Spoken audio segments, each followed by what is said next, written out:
உலகெங்கும் பறந்து வாழும் டான் தொலைக்காட்சி நேரலுக்கு நேர வணக்கம். இன்றைய கதைவழி அறமொழி நிகழ்ச்சியில் நாங்கள் பார்க்க இருப்பது பேராசை தீ. வேலூர் என்ற கிராமம் அழகிய பச்சை பசேல் என்ற வயல்களும் காடுகளும் தோட்டங்களும் நிறைந்த அழகிய கிராமம். அந்த கிராமத்தில் இயற்கை பொய்ப்பதே இல்லை. எப்போவுமே இயற்கை தன்னுடைய கொடையை கொடுத்த வண்ணம் இருக்கும்.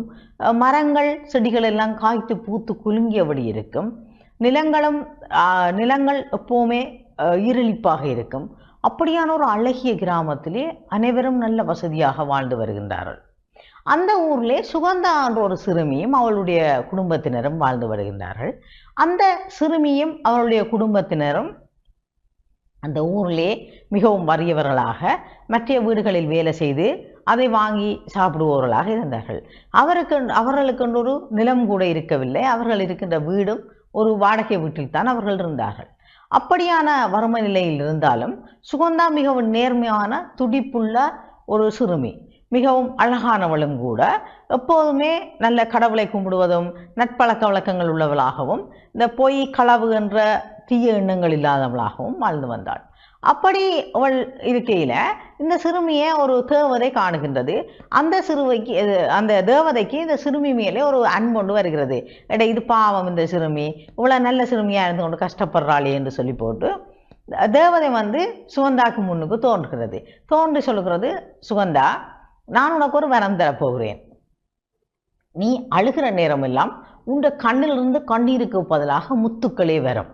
அப்படி நான் ஒரு வரம் தருகிறேன் என்று சொல்லி வரத்தை கொடுத்து விட்டு தேவதை மறைந்து விட்டது. அப்போ இந்த சுகந்தா வீட்டை போய் அழுது பார்க்குறாள், முத்து வருகுது. திருப்பி அழுகிறாள், முத்து வருது. அப்படி தொடர்ச்சியாக அவள் அழுது முத்துகளை சேர்க்கிறாள். அப்படி அவள் அந்த முத்துக்களை சேர்த்து அந்த முத்துக்களை கொண்டு போய் விற்று பெரிய ஒரு அரண்மனையெல்லாம் கட்டி அவளுடைய குடும்பத்தினரும் அவளும் வாழ்ந்து வருகிறார்கள்.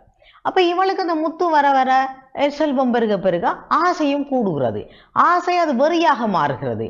அப்போ அவள் வலிந்து அழுகிறாள். அழுது அப்படி அவள் அழுது முத்துக்களை எடுக்க அவளுடைய வசதி வாய்ப்பு கொடுக்கிறது.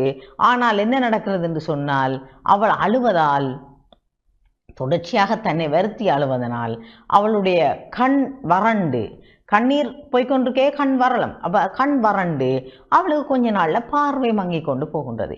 தொடர்ச்சியாக அழுது கொண்டிருப்பதனால அவளால் அந்த இருக்கிற செல்வத்தை சந்தோஷமாக அனுபவிக்க முடியவில்லை. ஏனென்றால் அவள் அழுதா தானே முத்து வரும். அப்போ அவள் அழுது தன்னை வருத்தி கொண்டு இருக்கின்றாள். அப்படி இருக்கின்ற போது பார்வை மங்குகிறது. மனதிலும் உடலிலும் நோய்கள் வருகின்றது. அவளால் எலும்பேலாம் போகிறது. தொடர்ச்சியாக அழுது கொண்டிருக்கையிலே அவளை சுற்றி ஒரு தீய அதிர்வு ஏற்படுகின்றது. தீய சக்தி அவளை தாக்க முனைகின்றது. அவ்வாறு முனைகின்ற அவள் தொடர்ச்சியாக அவளும் அந்த தீய சக்திக்கு ஆட்படுவதனால, பேராசை என்ற கொடுமையான தீய சக்திக்கு ஆட்படுவதனால அவளுக்கு வருத்தம் இயலாமல் போய் அவள் ஒரு கட்டத்தில் இறந்து விடுகிறாள். ஆனால் அவளால் கட்டப்பட்ட அந்த வீடு, அரண்மனை, அந்த சொத்துக்கள், அந்த முத்துக்கள் எல்லாம் அவள் இறந்து அவளை பார்த்து சிரிக்கின்றது. நீ அழுது சேர்த்து என்ன பிரயோஜனம்? இன்றைக்கு நீ இறந்து விட்டாயே, இதை நீ எப்படி அனுபவிப்பாய் என்று கேட்டன. அப்போ அவ்வாறான அந்த நிலையிலே அவள் இறந்து போய் விடுகிறாள். அப்போ இதிலே இருந்து நாங்கள் என்ன அறமொழியை அறிந்து கொள்வோம் என்று சொன்னால், போதுமன்ற மனமே பொன் செய்யும் மருந்து.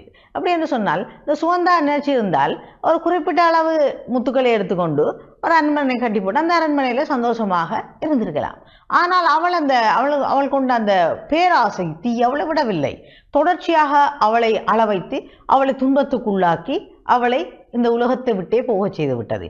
அவளால் சேர்த்த சொத்துக்கள் எல்லாம் அநியாயமாக அனுபவிப்பாரற்று கிடக்கின்றது. அப்போ நாங்கள் என்ன செய்யணும் என்று சொன்னால், எதையும் எங்களுக்கு போதும், இது எங்களுக்கு போதும், நாங்கள் சந்தோஷமாக இருக்க வேண்டும் என்று நினைத்து போதுமன்ற மனமே பொன் செய்யும் மருந்தென்றதுக்கேற்ப சிறப்பாக வாழ வேண்டும் என கேட்டுக்கொண்டு இன்னும் ஒரு கதைவழி அறமொழி நிகழ்ச்சியில் உங்களை சந்திக்கும் வரை உங்களிடமிருந்து விடைபெற்றுக் கொள்கின்றேன். நன்றி, வணக்கம்.